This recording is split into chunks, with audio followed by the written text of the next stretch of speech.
همه ما هر کدوم خودمون یه تک آسیم، تک خالی هممون.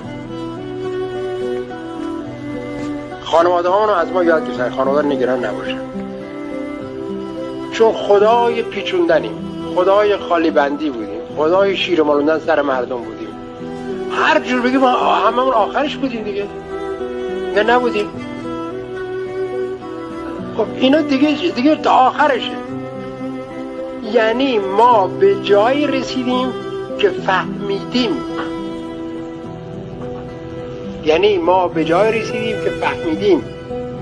ما به جایی رسیدیم که فهمیدیم که بزرگترین دروغ راستیه، بزرگترین حیله صداقت. این هنوز نفهمیدیم. بس بزرگترین دروغ راستیه.